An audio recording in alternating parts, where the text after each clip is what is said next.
어머님, 기름은 올리브유만 쓰라고 몇 번을 말씀드려야 해요? 아, 그래. 깜빡했네. 깜빡하시면 어떡해요? 우리 애가 먹는 건데. 그리고 이 수입산 바나나, 이것도 어디서 사셨어요? 국산으로 사셔야죠. 농약이 얼마나 많은데요. 동네 마트에서 사다 보니까 제발 국산만 사세요. 그리고 꼭 과일은 유기농으로 사시고요. 반찬도 저염식으로 만들어야 한다니까요. 가공식품 절대 안 돼요. 어머님, 신경 좀 써주세요. 손주를 봐준다는 명목으로 경란 씨는 300만 원을 받고 있었어요. 그런데 그 300만 원이 이토록 자신을 구차하게 만들 줄은 전혀 예상치 못했었지요. 300만 원의 자식 부부에게 그저 직원이 되어버린 경란 씨. 경란 씨는 이 상황을 어떻게 해결할 수 있을까요? 지금부터 그 이야기를 따라가 보겠습니다. 김경란 씨는 결혼 후 5년이 지나도록 아이가 생기지 않아 많은 걱정을 했습니다. 시부모님 역시 속을 태웠고 주변 친척들까지 은근한 압박을 주곤 했습니다. 경란 씨는 포기하지 않고 간절한 마음으로 아이를 기다렸어요. 그리고 마침내 기적처럼 임신 소식을 접했을 때 그녀는 눈물을 쏟으며 기뻐했습니다. 여보, 나 임신했대요. 남편도 감격스러운 표정을 지으며 영란 씨를 와락 안아주었습니다. 시부모님께 이 소식을 전하자 그들은 환호하며 기뻐했습니다. 특히 시어머니는 손을 꼭 잡으며 말했습니다. 이렇게 기쁜 날이 오다니. 며느라, 정말 수고했구나. 임신 기간 동안 그녀는 조심하고 또 조심했습니다. 태교 음악을 듣고 좋은 생각만 하며 아기가 건강하게 태어나길 바랐습니다. 그리고 마침내 10개월 후 건강한 사내 아이를 품에 안았을 때의 감격은 이루 말할 수 없었습니다. 우리 아기, 엄마가 널 얼마나 기다렸는지 아니? 아이는 예쁘게 자라났습니다. 첫돌이 되었을 때 집안은 축제 분위기였습니다. 시부모님은 귀한 장손이 태어났다고 주변 사람들까지 초대해 성대한 잔치를 벌였습니다. 경란 씨는 아들을 품에 안고 속삭였습니다. 우리 아들, 건강하고 똑똑하게 자라야 한다. 아들은 기대 이상으로 잘 자라났습니다. 어릴 때부터 호기심이 많고 총명했습니다. 3살 때는 글자를 익히기 시작했고 5살이 되자 스스로 책을 읽었습니다. 엄마, 이건 무슨 뜻이에요? 책을 읽다가 모르는 단어가 나오면 물어보는 아들이 대견해 경란 씨는 항상 정성껏 대답해 주었습니다. 초등학교에 입학해서도 항상 반에서 1, 2등을 다투며 모범생으로 자랐습니다. 우리 아들이 이렇게 똑똑할 수가 있나. 시부모님도 기특해하며 자랑스러워했습니다. 그렇게 아들은 중고등학교를 거쳐 법대에 진학했고 마침내 변호사가 되어 서울에 사무실을 차렸습니다. 대학 시절부터 친하게 지내던 동료 변호사와 결혼까지 하며 집안의 자랑이 되었습니다. 아들이 결혼할 때 경란 씨 부부는 물심양면 도왔습니다. 신혼집도 마련해주고 사무실 임대료까지 내주었어요. 결혼하고 독립한 아들은 점점 집에 오는 횟수가 줄어들었습니다. 바쁘다는 이유로 명절이나 특별한 날이 아니면 찾아오지 않았고 연락도 뜸해졌습니다. 처음에는 그럴 수도 있지, 이제 가정이 생겼으니까라고 이해하려 했지만 점점 마음이 허전해졌습니다. 어느 날 오랜만에 아들에게 전화를 걸었습니다. 하지만 몇 번을 걸어도 아들은 받지 않았습니다. 왜 이렇게 연락이 안 되지? 답답한 마음에 며느리에게도 전화를 해보았지만 역시 받지 않았습니다. 하루, 이틀이 지나도 연락이 없어 너무 걱정이 됐어요. 여보, 내가 그냥 서울에 가볼까요? 요즘 너무 연락이 없어서 걱정돼요. 남편도 고개를 끄덕였습니다. 그래. 무슨 일이 있나 걱정이 되는구만. 그렇게 경란 씨는 아들의 집을 찾아갔습니다. 서울의 아들 집 앞에 도착한 그녀는 초인종을 눌렀습니다. 엄마? 어떻게 오셨어요? 아들은 놀란 얼굴로 문을 열었습니다. 집에 있었구나. 하도 연락이 안 돼서 걱정이 돼서 왔지. 네 얼굴도 보고 싶고 밥도 같이 먹고 싶어서 왔지. 그때 집안에서 며느리의 목소리가 들려왔습니다. 여보, 누구야? 며느리가 나와 경란 씨를 보고 살짝 당황한 기색을 보였습니다. 어머니 오셨네요. 미리 연락을 주시지 그러셨어요. 아니, 연락이 안 돼서 그랬다니까. 그런데 갑자기 오면 안 되는 거니? 경란 씨가 웃으며 물었지만 며느리의 얼굴은 어딘가 불편해 보였습니다. 아니요. 그런 건 아니고 저희가 오늘 저녁 약속이 있어서요. 아들이 멋쩍게 말했습니다. 엄마, 오늘은 저희가 저녁 일정이 있어서요. 다음에 미리 연락 주시면 제대로 대접할게요. 경란 씨는 순간 가슴이 싸해졌습니다. 하지만 애써 미소를 지으며 고개를 끄덕였습니다. 그래, 갑자기 찾아와서 미안하구나. 연락이 안 돼서 혹시 무슨 일 있나 걱정돼서 온 거였어. 아들은 어색하게 웃으며 말했어요. 엄마, 죄송해요. 요새 너무 바빠서 연락을 못 받았어요. 연락드린다고 하고 제가 깜빡했네요. 다음에는 꼭 연락드릴게요. 경란 씨는 조용히 고개를 끄덕였습니다. 그리고 돌아서는 순간 쓸쓸한 발걸음을 내디뎠습니다. 홀로 집으로 향하는 길, 그녀는 창밖을 바라보며 생각했습니다. 아들 내외가 워낙 바쁜 사람들이라 그렇겠지. 내가 너무 갑작스럽게 찾아간 게 잘못이야. 그렇게 서운한 마음을 달래며 다시 집으로 돌아왔지요. 집에 오자 그녀를 기다렸던 남편이 물었습니다. 아들 잘 있대? 경란 씨는 애써 웃으며 대답했습니다. 응, 잘 지내는 것 같아요. 바빠서 연락을 못 받았대. 그렇게 말했지만 가슴 한편이 아려왔습니다.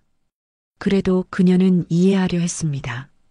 이제 아들에게는 새로운 가정이 있고 해야 할 일이 많을 테니까. 그녀는 다시 한번 아들의 연락을 기다리기로 했습니다. 아들은 여전히 바쁜 사람이니까 언젠가는 먼저 연락을 해주겠지. 그렇게 스스로를 위로하며 경란 씨는 그저 기다릴 수밖에 없었습니다. 시간이 흐르고 경란 씨는 좋은 소식을 듣게 되었어요. 첫 손주가 태어난 것입니다. 손주가 태어난 날 아들 부부와 경란 씨는 모두 감격에 겨웠습니다. 병실에서 갓 태어난 아기를 바라보며 경란 씨는 눈물을 훔쳤습니다. 우리 손주 너무 예쁘네. 정말 건강하게 태어나줘서 고맙다. 아들도 미소를 지으며 어머니를 바라보았습니다. 엄마, 저도 정말 실감이 안 나요. 너무 신기해요. 며느리는 아기를 품에 안으며 행복한 미소를 지었습니다. 어머니, 저희 아이 예쁘죠? 앞으로 잘 키울게요. 그럼 너무 예쁘지. 우리 가족이 더 커졌네. 엄마가 된 거 축하한다. 정말 대견하구나. 그날 밤 경란 씨는 오래전 아들을 처음 안았던 기억이 떠올랐습니다. 이제 내 아들도 부모가 되었구나. 세월이 참 빠르네.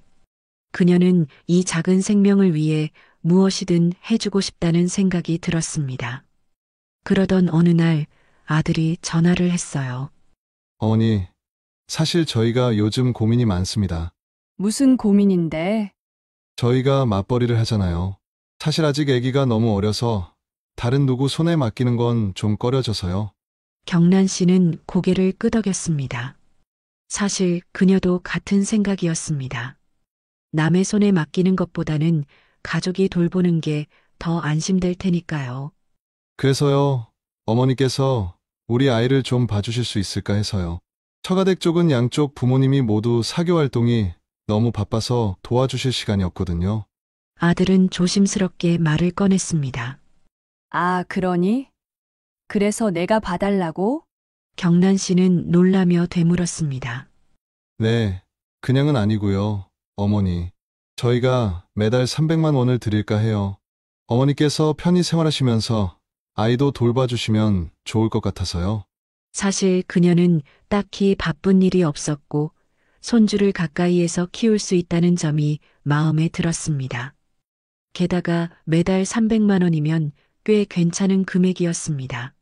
그래, 내가 할게. 손주도 보고 좋지 뭐. 그녀는 흔쾌히 승낙했습니다. 그렇게 아들 부부의 집에 들어가 함께 생활하게 되었고 본격적으로 육아가 시작되었습니다. 하지만 예상과는 사뭇 다른 분위기가 그녀를 맞이했습니다. 아들 부부는 매우 철저하고 체계적인 육아 방식을 원했습니다. 하루 일과표를 주며 칼같이 시간을 지킬 것을 요구했습니다. 어머니, 아기는 오전 9시에 이유식을 먹고 11시에 낮잠을 자야 해요. 오후 3시에 산책을 나가고 5시에는 목욕을 시켜주세요. 그리고 7시에는 꼭 재워야 해요. 이 시간에서 조금이라도 어긋나면 아이 리듬이 깨지니까 꼭 지켜주세요. 알겠다. 노력해 볼게. 그러나 인간이 하는 일에 완벽이란 없었습니다. 손주가 칼같이 시간을 맞춰 자지도 않았고 이유식을 먹다가 흘리는 날도 있었습니다. 그렇게 작은 차이가 생길 때마다 며느리는 예민하게 반응했습니다. 어머니, 어제는 아기 낮잠 시간이 30분 늦어졌더라고요. 그렇게 하면 밤잠에도 영향이 가요. 앞으로는 꼭 시간을 맞춰주세요. 그래, 미안하다. 좀 더 신경 써볼게. 하지만 그게 끝이 아니었습니다. 어머니, 아기가 음식을 흘리면 바로 닦아주셔야 해요. 스스로 먹게 놔두는 건 좋지만 깨끗하게 해야 해요. 그리고 손을 제대로 씻겼는지 확인하셨나요? 요즘 세균이 많아서 조심해야 해요. 응, 씻기긴 했는데 좀 더 신경 쓸게. 그리고 산책을 갈 때는 햇빛이 너무 강하면 안 돼요.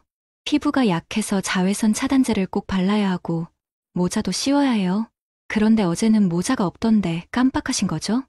경란 씨는 점점 위축되기 시작했습니다. 손주를 돌보는 일이 그녀에게 기쁨보다는 부담으로 다가왔습니다. 물론 아이를 돌보는 대가로 돈을 받는 것이었지만 아들 부부는 그녀를 가족이 아닌 직원처럼 대했습니다. 어느 날은 손주가 이유식을 잘 먹지 않아 애를 먹고 있었습니다. 아이고, 왜 이렇게 안 먹니? 우리 손주 배 안 고파? 그때 마침 며느리가 퇴근하고 집으로 들어왔습니다. 어머니, 왜 아직도 이유식을 먹이고 계세요? 지금쯤엔 잘 준비가 다 끝났어야 했어요. 얘가 안 먹으려고 해서 좀 더 달래보려고 했지. 그렇게 하면 안 돼요. 먹는 시간은 정해져 있어야 해요. 그래야 습관이 제대로 잡히잖아요. 며느리는 한숨을 쉬며 이유식을 직접 들고 아이에게 먹였습니다. 어머니, 육아라는 게 감으로 하는 게 아니에요. 다 과학적으로 근거가 있는 거예요. 앞으로는 책에서 알려준 방법대로 해주세요. 그날 밤 경란 씨는 조용히 방으로 들어와 침대에 앉았습니다. 손주를 돌보는 게 이렇게 힘든 일이었나 싶었습니다.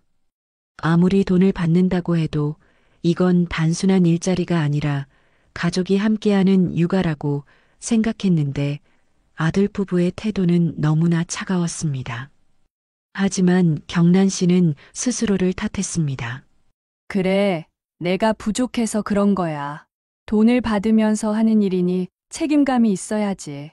더 노력하면 되겠지. 다음 날도 그녀는 최대한 아들 부부의 요구를 맞추려 애썼습니다. 하지만 아무리 노력해도 그녀의 방식과 아들 부부의 방식은 너무나도 달랐습니다. 손주가 낮잠을 자지 않으려고 칭얼댈 때 경란 씨는 아이를 토닥이며 재우려고 했습니다. 하지만 며느리는 아이를 바로 침대에 눕히라고 했습니다. 어머니, 그렇게 계속 안고 있으면 안 돼요. 아이가 자율적으로 잠드는 습관을 길러야 해요. 아이가 칭얼거려서 좀 더 안아주면 안 될까? 안쓰럽잖아. 안 돼요? 너무 안아주면 오히려 독이 된다고요. 애가 점점 자라면 안아주기도 힘들어져요. 어머니도 관절이 다 상하게 된다고요. 그녀는 결국 손주를 내려놓았습니다. 하지만 아이는 계속 울었고 그 모습을 보며 경란 씨의 마음도 점점 무거워졌습니다. 그렇게 하루하루가 지나갔습니다. 경란 씨는 여전히 손주를 사랑했고 아이를 돌보는 일이 기뻤지만 아들 부부의 태도는 그녀를 점점 지치게 했습니다. 그녀는 더 이상 가족이 아니라 그저 고용된 보모처럼 느껴졌습니다. 이제 내가 어머니가 아니라 무슨 직원이 된 기분이야. 그럼에도 불구하고 손주의 얼굴을 보며 다시 마음을 다잡았습니다. 언젠가는 아들 부부도 그녀의 노고를 알아줄 거라 믿으며 오늘도 손주를 위한 하루를 시작했지요. 경란 씨는 아침부터 분주하게 움직였습니다. 아침밥을 준비하며 며느리의 잔소리를 듣는 것은 이제 일상이었습니다.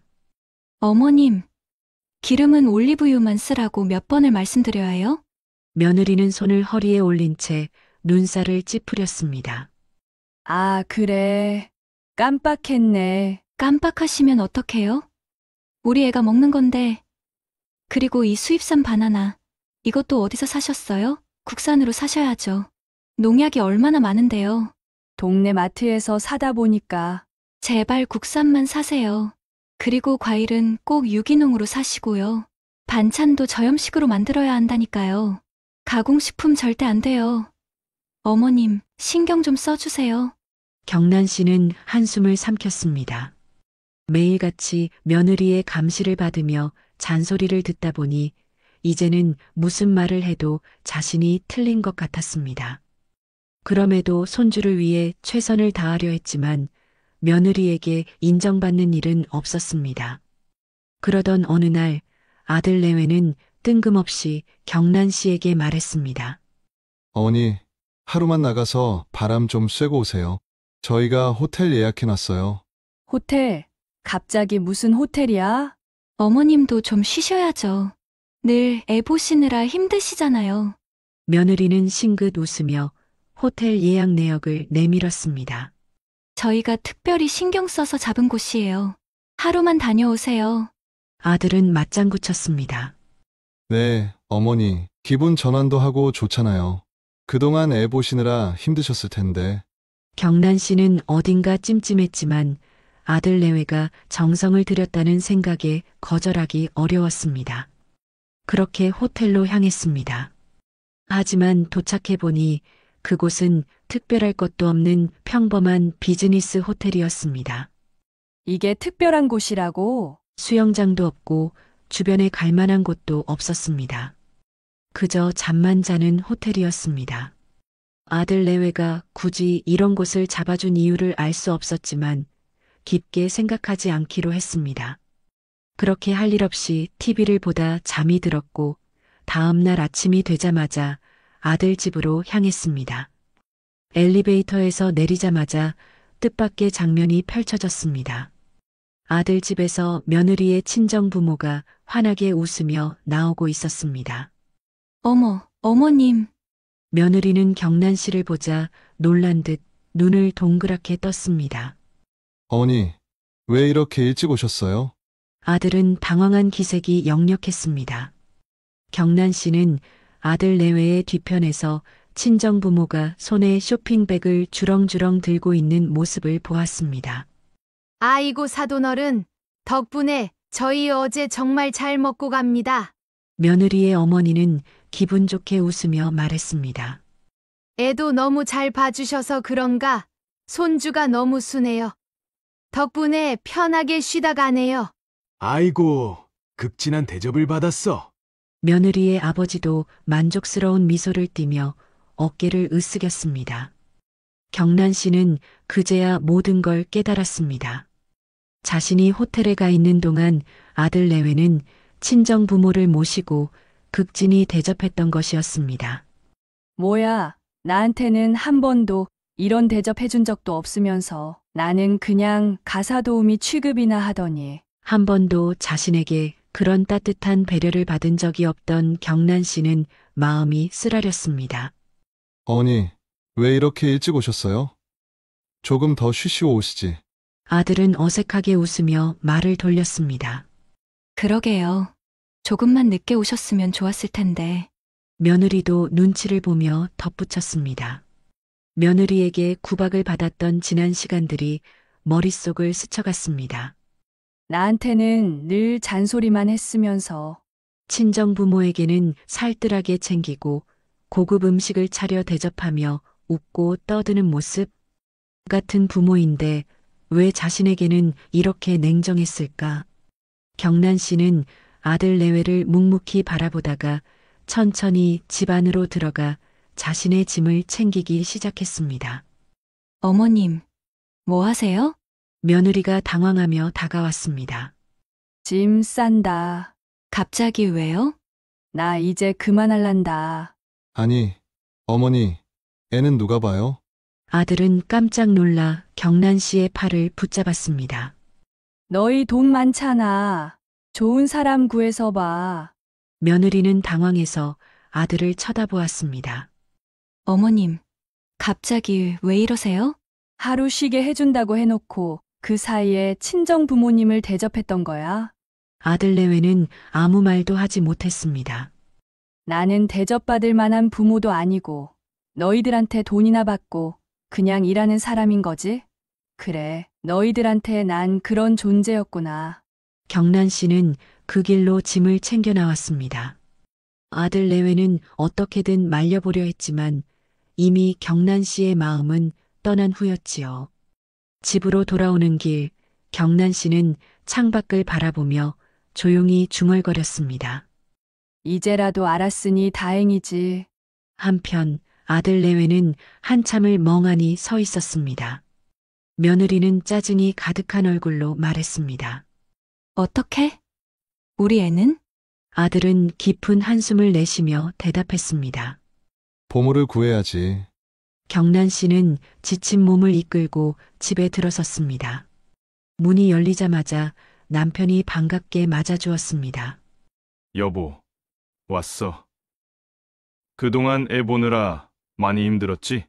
남편의 다정한 목소리에 경란 씨는 그제야 긴장이 풀린 듯 눈가가 촉촉해졌습니다. 그녀는 애써 미소를 지으며 대답했습니다. 응, 좀 힘들었어. 할 짓이 못 되더라. 남편은 아내의 얼굴을 유심히 살펴보았습니다. 늘 환하게 웃던 얼굴이 오늘따라 어둡고 지쳐 보였습니다. 그는 소파로 아내를 이끌며 조용히 물었습니다. 무슨 일 있었어? 경란 씨는 잠시 망설였지만 결국 깊은 한숨과 함께 입을 열었습니다. 무슨 일이 있었어요? 남편은 순간 표정을 굳혔지요. 경란 씨는 눈을 감았다가 떴습니다. 그리고 차근차근 오늘 있었던 일을 남편에게 털어놓았습니다. 아들 부부가 자신을 어떻게 대했는지, 어떻게 냉대했는지, 그리고 얼마나 속이 상했는지를 말했습니다. 남편의 얼굴은 점점 붉어지더니 마침내 그는 벌떡 일어섰습니다. 이건 말도 안 돼. 어떻게 그 녀석들이 감히 엄마한테 그럴 수가 있어? 여보, 진정해. 나도 많이 속상했지만 아니, 이건 참으면 안 되는 일이야. 내가 가만히 있을 줄 알았어? 남편은 당장 전화기를 들었습니다. 그의 손은 분노로 떨리고 있었습니다. 여보, 제발 그러지 마. 나 때문에 싸우지 말자. 그러나 남편은 이미 전화를 걸고 있었습니다.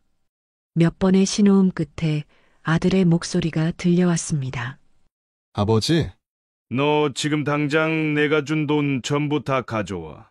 아버지, 무슨 말씀이세요? 갑자기 왜 그러세요? 남편은 목소리를 더욱 높였습니다. 너, 내 엄마한테 어떻게 했는지 다 들었다. 너희들 똑똑히 알아도 나는 이런 식으로 대하는 자식한테 줄 돈은 없어. 아버지, 제발 진정하세요. 제가 잘못했어요. 그게 아니라 처가 부모는 귀하고 물심양면 뒷바라지 해준 네 부모는 쓰레기 취급을 해. 너 같은 놈을 아들이라고 집이고 사무실이고 해준 내가 바보였구나. 당장 그 돈 다 내놓고 그 잘난 처가에 가서 돈 달라고 해라. 남편은 더 이상 말을 섞고 싶지 않은 듯 전화를 끊어버렸습니다. 전화기를 쥔 손이 부들부들 떨리고 있었습니다. 경란 씨는 남편의 손을 조용히 잡았습니다. 여보, 이렇게까지 할 필요는 없었어. 남편은 씁쓸하게 말했습니다. 이제라도 정신 차려야지. 이런 대접을 받고 대체 어떻게 살아? 부모를 우습게 보는 자식에게 당신은 무슨 미련이 있어? 그 후 며칠이 지나고 아들은 결국 부모를 찾아왔습니다. 엄마, 아버지 저 왔어요. 문을 열자마자 아들은 급히 들어와 두 부부 앞에 서서 허리를 깊이 숙였습니다. 정말 죄송해요. 너무 늦었죠? 남편은 차갑게 아들을 바라보았습니다. 그의 눈에는 실망이 가득했습니다. 이제 와서 무슨 말을 하러 온 거냐? 아버지, 제가 잘못했어요. 엄마한테 너무 무심했어요. 다시는 그러지 않을게요. 정말이에요. 경란 씨도 아들의 얼굴을 바라보았습니다. 한때 그토록 사랑스럽던 아들이 이제는 낯설게만 느껴졌습니다. 이렇게 사과한다고 해결될 일이 아니야. 감히 부모를 그런 식으로 대해? 알아요. 알고 있어요. 그래서 이렇게 용서를 구하러 왔어요. 내 처가가 그렇게 귀하다며? 그러면 거기 가서 살아. 부모는 필요 없잖아. 아버지, 그런 말씀 마세요. 저는 아버지, 어머니를 사랑해요. 사랑? 남편은 그 말을 비웃었습니다. 사랑했다면 그런 식으로 대했겠어? 내 엄마를 돈 몇 푼 쥐어준다고 하녀처럼 부린 네 마누라는 이제 와서 무슨 사랑 타령이야? 결국 그는 고개를 숙인 채 조용히 말했습니다. 애를 잘 키우고 싶은 마음에 어머니 속상하실 생각을 못했어요. 저희가 다 잘못했습니다. 한 번만 용서해 주세요. 경란 씨도 조용히 덧붙였습니다. 시간이 필요해, 아들아. 너희한테 너무 큰 상처를 받았어. 쉬운 일이 아니야. 남편이 단호하게 말했어요. 먼저 연락하기 전까지 우리를 찾지 마라. 그리고 빨리 집 팔고 돈 내놔. 알겠어? 아니, 당장 어떻게 집을 팔라는 거예요? 아버지, 그건 좀 너무하시잖아요. 애도 있는데 갑자기 어떻게 집을 팔아요? 갑자기 무슨 돈으로? 너 변호사잖아. 대출 받으면 될 일 아니냐. 대출 빵빵하게 나올 텐데 뭐가 걱정이냐? 당장 내 돈 내놔. 아들은 끝내 한숨을 내쉬며 어쩔 수 없이 발걸음을 돌렸습니다. 문이 닫히고 난 후 집안은 다시 조용해졌습니다. 경란 씨와 남편은 깊은 한숨을 내쉬며 서로를 바라보았습니다. 잘한 걸까요?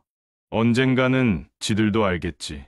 지가 대체 누구 힘으로 여기까지 왔는지, 부모의 헌신이 어떤 것이었는지 말이야.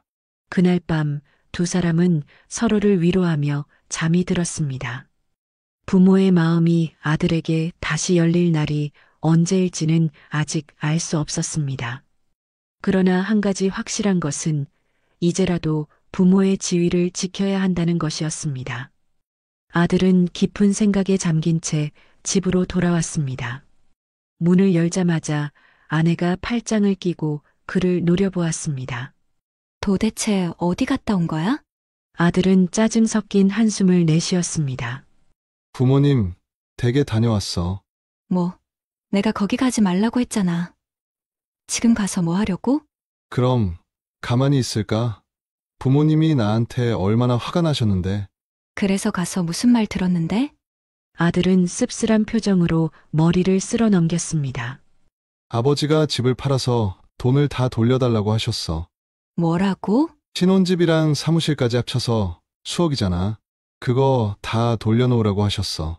지금 그걸 어떻게 돌려줘? 우리한테 그 돈이 있어? 그러니까 나도 미치겠다고. 아들은 한숨을 내쉬며 소파에 털썩 주저앉았습니다. 아버지가 완전히 돌아서셨다고. 이제 나한테 돈 한 푼도 안 주시겠대. 당장 대출받아서 집을 마련하고 아버지에게 돈을 돌려드려야 해. 그게 말이 돼? 어떻게든 설득을 했어야지. 이게 다 누구 때문인데? 네가 어머니를 그렇게 대하지 않았으면 아버지가 이렇게까지 화내셨겠어? 어이없네. 어머니가 솔직히 애를 제대로 봐주시기나 했어? 다 엉망진창이었지. 당신이 시댁까지 찾아갔으면 가서 말을 잘했으면 됐을 것 아니야. 잘못은 네가 해놓고 이제 와서 다 내 탓이야?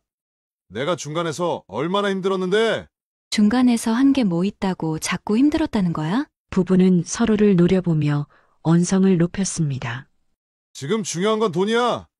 아버지가 당장 돌려달라고 하셨다고? 그러니까 그걸 왜 나한테 화내는데. 네가 문제를 만든 거잖아. 웃기지 마. 그럼 당신은? 나만 문제야? 부부의 다툼은 점점 더 격해졌고 결국 아내는 한숨을 내쉬며 등을 돌렸습니다. 난 몰라. 당신이 어떻게든 해결해. 당신 부모님이랑 당신 일이잖아. 아들은 화가 나서 머리를 감싸쥐었습니다. 돈을 어떻게 마련해야 할지, 부모님과의 관계를 어떻게 회복해야 할지 모든 것이 엉망진창이었습니다. 그렇게 부부는 서로 등을 돌린 채 긴 침묵 속에 빠져들었습니다. 아들은 여러 날 고민한 끝에 결국 부모에게 다시 연락하기로 결심했습니다. 그는 깊은 한숨을 내쉬며 핸드폰을 들었습니다. 몇 번의 신호음이 울린 후 마침내 어머니의 목소리가 들려왔습니다. 무슨 일이니? 아들은 긴장한 듯 침을 삼켰습니다. 어머니, 저예요. 잘 지내세요? 무슨 용건으로 전화했니? 어머니, 저 정말 죄송합니다. 지난번에 너무 큰 실수를 했어요. 어머니께 어떻게 했는지 이제야 제대로 깨달았어요. 제발 한 번만 용서해 주세요. 너 이제 와서 무슨 말을 하는 거니? 용서를 빈다고 해서 우리가 받은 상처가 사라질 것 같니? 경란 씨는 단호했습니다. 아들은 안절부절 못하며 더 간절한 목소리로 애원했습니다. 어머니, 저 진심이에요. 아버지도 그렇고 어머니도 그렇고 제가 너무 큰 잘못을 했어요. 아내와도 계속 다투고 있어요. 정말 힘듭니다. 그건 네 문제지. 내 문제는 아니야. 어머니, 제발요. 저도 힘들지만 우리 아이도 힘들어요. 사실 요즘 보모를 구하지 못해서 너무 고생하고 있어요. 보모? 경란 씨는 순간 그 말에 손주가 걱정됐지만 곧 다시 차갑게 말했습니다. 그래서 그게 나랑 무슨 상관이니? 사실 보모를 구하긴 구했는데 한 달도 못 버티고 다 그만둡니다. 이유가 뭐냐면 아내 때문이에요. 아내 때문이라니? 어머니도 아시잖아요. 아내의 성격이 얼마나 까다로운지. 보모들한테 무리한 요구를 하고 사소한 일에도 트집을 잡아요. 그러다 보니 보모들이 죄다 한 달도 안 돼서 나가버립니다.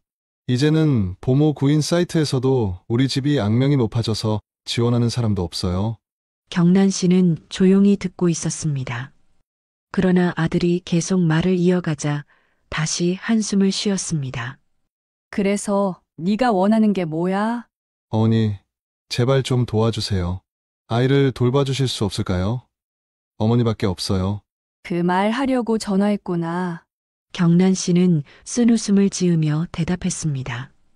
내가 너희 집에 가서 아이를 돌봐달라고? 너희 집에서? 그 집에서? 네 아내가 나를 대했던 방식은 생각도 안 하고? 어머니, 정말 죄송합니다. 제가 잘못했어요. 아내도 이제 후회하고 있어요. 후회, 걔가? 그래 놓고 코빼기도 안 비추는 주제에 후회는 무슨 후회야? 경란 씨는 코웃음을 쳤습니다. 너는 그렇게 믿고 싶겠지. 하지만 난 그런 말 믿지 않아. 어머니, 저희도 이제 힘들어요. 아내도 그동안 너무 버티기 힘들었다고 해요. 이젠 정말 바뀌겠다고 했어요. 어머니, 제발요. 한 번만 도와주세요. 아이를 위해서라도. 미안하지만 나는 이미 너희한테 해줄 만큼 다 해줬다. 이제는 나도 힘들어. 네가 원하는 건 결국 내가 또 너희 집에서 희생하라는 거잖아. 며느리가 변했는지 아닌지 그건 내가 확인할 일도 아니고 신경 쓰고 싶지도 않아. 어머니, 제발. 이제 그만하자. 더 이상 같은 이야기 반복하고 싶지 않아. 난 네가 네 문제를 스스로 해결하기 바란다. 경란 씨는 더 이상 들을 필요가 없다는 듯 단호하게 말을 마쳤습니다. 그리고 아들이 더 이상 무슨 말을 하기 전에 전화를 끊어버렸습니다. 아들은 핸드폰을 내려다보며 한숨을 내쉬었습니다. 절망감이 몰려왔습니다. 그는 소파에 털썩 주저앉아 머리를 감싸쥐었습니다. 어떻게 해야 되냐? 대체 어떻게? 그러나 답은 없었습니다. 부모의 용서를 받는 것도, 보모를 구하는 것도, 그리고 아내와의 관계를 회복하는 것도 모두 꼬일 대로 꼬여버렸습니다. 경란 씨 부부는 그렇게 사랑하던 아들을 마음에서 떠나보냈습니다. 언제 이 꽁꽁 얼어붙은 마음이 풀릴지 기약이 없었지요.